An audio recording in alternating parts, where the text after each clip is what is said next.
You're listening to the Icandemy Podcast, the podcast for people who can but don't know how. This is where you get actionable steps to turn vague dreams into blissful realities. And I'm your host, Omoshola Victoria Wolabi. So let's get started.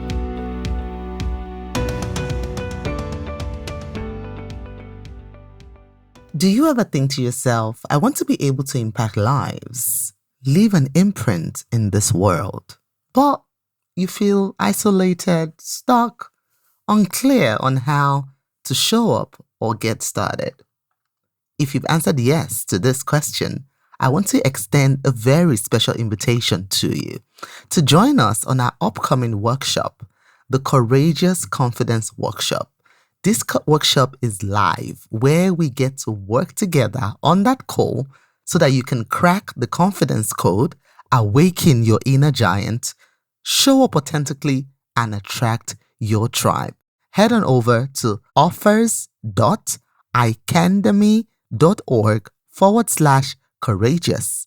Again, it's offers.icandemy.org/courageous. You'll find the links in the show notes below. Hey, welcome to another episode of the Icandemy Podcast. I am super excited that you're here. Thank you for coming back week after week after week and tuning in. Thank you so much. I do not take that for granted. I was walking around the other day and it's been raining cats and dogs here. Typically a weather that we would call bad weather in quotes. But then as I was driving, I took a moment to observe the trees and nature. We are in winter. Usually the trees are not very green, because it's winter. But I noticed that the trees that I was seeing were green, were lush, they looked healthy. They were dripping of the droplets of the rain that had blessed them. And in that moment, I turned around and I said, this is not a bad weather. The trees are benefiting greatly from this weather, right? And that's when I realized that we share the planet with other creations as well. The trees, the animals, the seas, the earth, which is the soil on the ground. And these other elements, God also takes care of them. He blesses them too. He knows what they need and He provides what they need. So when we humans think the weather is bad, these elements are actually benefiting from the goodness of God in nature. And in that moment, my mindset was transformed. What I thought was bad weather, I was actually singing praises and giving thanks for that weather. And that brings me to the topic of today. Mindset transformation. On our last episode, I shared stories about people who had really, in quote, bad situations, but otherwise were being prepared for a purpose. And on today's episode, I want to address mindset transformation. What does it mean to transform your mindset?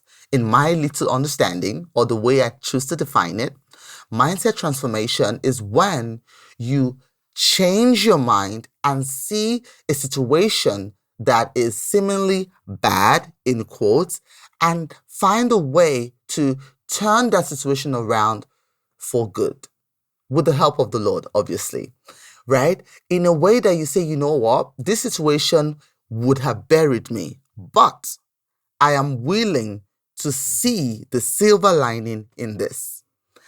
And I just want to share a few stories with you. I love stories. I don't know if you know now. I love stories.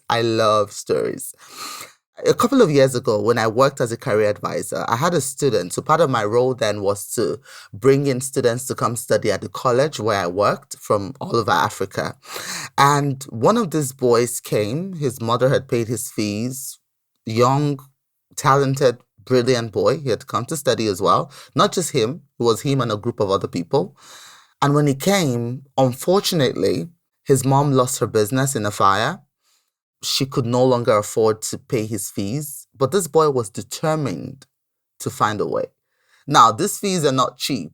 These fees were not cheap. We're talking about a private institution here, so these fees were not cheap.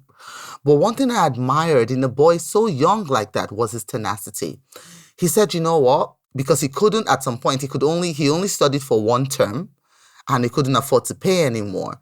So the group he came with, the others were in school. This boy decided, you know what, I'm going to go find a job.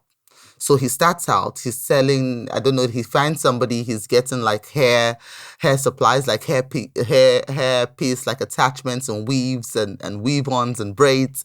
And he brings those into the campus and is selling them to the ladies on campus. He starts to make a little money for himself, not enough to pay his fees, but at least to keep him going. And then after a while, he got a job as a waiter in a restaurant. And at that point, even I didn't see it. I was like, oh my goodness. You know, I was so blinded by, oh, this boy is so intelligent. He needs to be in school. What is going on? Myself and another colleague of mine at the time, bless our heart, we were so concerned about this boy. We're thinking, how do we help this boy? What do we do? Who do we talk to? And then one day, he shows up to the school with this woman. And the woman says to me, are you his advisor? I'm like, yes. And she says, from today henceforth, this boy has to come back to school. I am willing to pay whatever he needs, whatever fees, whatever he needs. From today, he is my son. And I'm thinking, whoa, wait, what happened? How did this come about? And the woman, and he was there, started to share with me that she had gone to dine at the restaurant where he worked as a waiter. And she noticed he was young, you know, intelligent in the way he spoke. And she asked him, what are you doing here? Is this just your part-time gig? What exactly is going on? And he explained to her what had happened, how he came to study but could no longer afford the fees, so he has to work. And the lady said, no, I have a son your age. He's in school.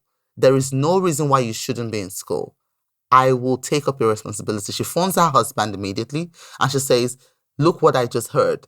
And the husband is like, yep, fine. We will own it. And I kid you not, they owned this boy's education. They never missed a bit for his fees. They paid everything, whatever he was owing, up to date, and then continued from there. And that was how this boy was able to come back to school to study. Okay, family, let's face it. We've all felt pain. We've suffered the losses. You know what it's like to want something so bad, but not see a path to its accomplishment. The question, however, is, do you know how to pick yourself up and move on despite what has happened? This is what I share with you inside of my new book, Good Medicine for the Crushed Spirit, a practical guide to helping you find purpose when adversity strikes. Inside this book, you will find personal stories, relatable biblical tales, and anecdotes that prove you are never alone in your despair. I will inspire you to turn pain, discomfort, disappointment, or setbacks into something positive that works for you. So if you're ready to change your life in meaningful and purposeful ways, get your copy of this book today and let the transformation begin. What am I saying in essence is, this boy could have easily just sunk into that mindset of, things are not working out, things are not going according to the way it should go. I will become, maybe do drugs or start drinking or whatever the case may be. But the ability for him to see a silver lining in that situation, hold on to that ray of hope. I have this beautiful quote from Anne Lamott, and I read it last week, but it's just something that I want to read again. I think it's relevant in this story. It says, hope begins in the dark. The stubborn hope that if you just show up and try to do the right thing, the dawn will come. You wait and watch and work. You don't give up. How amazing is this? This is exactly a summary of what this guy did. He held on to hope that if I don't give up, the dawn or the morning will come. If I just watch and walk and pray and keep moving 1 hour at a time. Some of us don't even have a whole day at a time, right? 1 hour at a time, moment by moment, it gets better as we move ahead towards our destiny. So today's episode is just to encourage you that you can begin to transform your mind today by having a different perspective, creating a shift in how you see your life, your business, your career, right? I remember one time I was so frustrated at my job because my mind was so fixated on the business I was building. I was like, this is the thing. This one has to work. In short, this job is getting in the way of this thing working. But it wasn't true. The moment I transformed my mind and saw my job as an investor into my business, things became different. I started to value that job a lot more. I switched my mindset. I said, you know what? I'm an educator. When I go into that work, I go there as a problem solver. I go there because I have the skills. I have been blessed with the talent to educate people. So when I go in there, I started to see myself as that. I started to see the job as an educator. I started to see my colleagues as people who were there available for me for free to hone my skills as an educator. Right? So our advancement in life, in business, in marriage, in career, in whatever it is, has to start with a mindset transformation. And a lot of people that we admire today, Jennifer Hudson, Oprah Winfrey, Terry Wright Trent, Mama Funke Adejumor, whoever it is, I just finished reading the book of Ronda Rousey. There were times in her life that could have buried her. Literally, we would not know Ronda Rousey as the world-famous MMA superstar that she is today if she had not transformed her mindset, if she had not decided at some point on that journey, this situation will not bury me. I will rise above it. The same with Jennifer Hudson. Remember when it was on the news where her mom, her brother, and her nephew were killed? That is enough to bury somebody and end them. But for a mindset transformation and the help of God. Oprah Winfrey, we all know the story of Oprah. She never hides it. She's told us her upbringing, how she grew up, how she was almost a teenage mom at 14. But she, at some point along the line, she made a decision to transform her mindset. Mama Funke Adejumor, I don't know if you follow her. She's a famous preacher in Nigeria. She shares stories of how she grew up poor. She was so poor that her food was served in the palm of her hands. They could not even afford plates anymore. How did she become this woman today that is celebrated globally? She changed her mind. Somewhere along the line on that journey, she changed her mind, right? We hear the story of Akon, for example, the famous singer who has now become a philanthropist, who used to buy stolen cars, went to jail.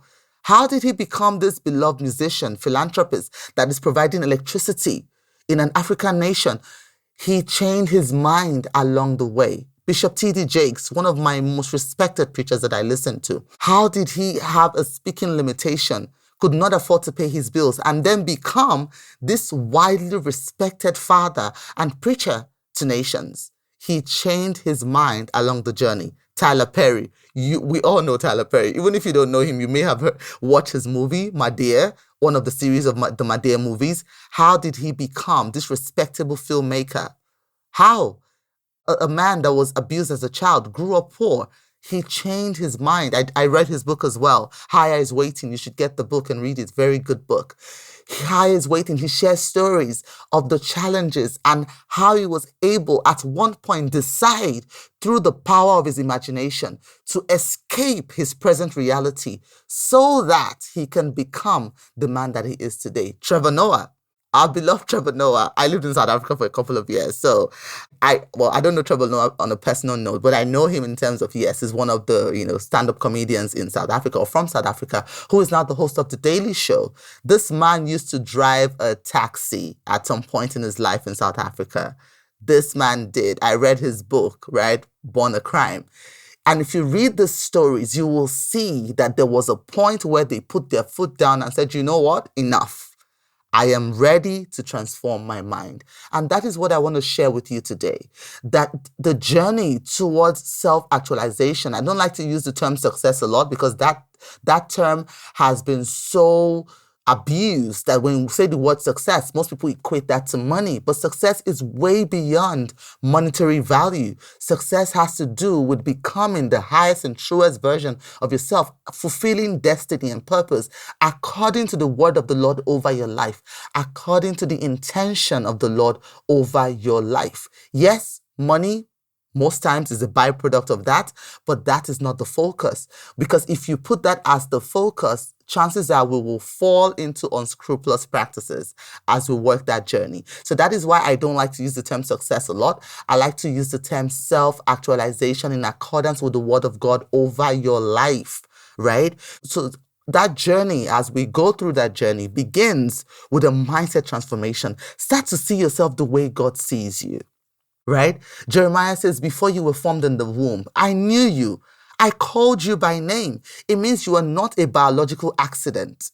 It means whatever you're going through now, you are just in the valley of preparation and it will get better. This is not the sum total of your life. This event you're going through today is not the totality of your life. It is the valley of preparation, preparing you for your journey. The Bible tells us that even Jesus had to learn obedience from the things that he suffered, right? So we are learning.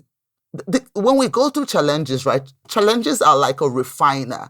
It refines us. It is designed to purify us, to shed those parts of us that would otherwise destroy us or not make us shine. That's what challenges are. So I want to just encourage you today that as you go through whatever challenges in life, in business, in marriage, in relationships, generally, and as you press on, it starts with transforming your mind by seeing that situation that is otherwise looking like it's going to bury you as soil that you will stand on so that you can stand up straight. Thank you so much for listening to this episode, and until the next one, keep on shining. This episode is sponsored by our very own Mogul Mindset Training. Are you ready to embrace new experiences, see opportunities where you thought there was none, and totally surprise yourself? Because you can by unleashing the power of your mind. Mogul Mindset System is a 5-step system that helps you retrain your mind to work with you and not against you, so you can awaken your inner giant, 10x your impact, your income, and become truly unstoppable. The truth is, you, my friend, have a superpower, your creative genius. And I'm here to make that power multiply manyfold so you can get past fear, self-doubt, and finally start working and thriving in your life and business. Ready to unleash your superpowers? I thought you would. Head over to mogul.icandemy.org. That's mogul.icandemy.org to learn more.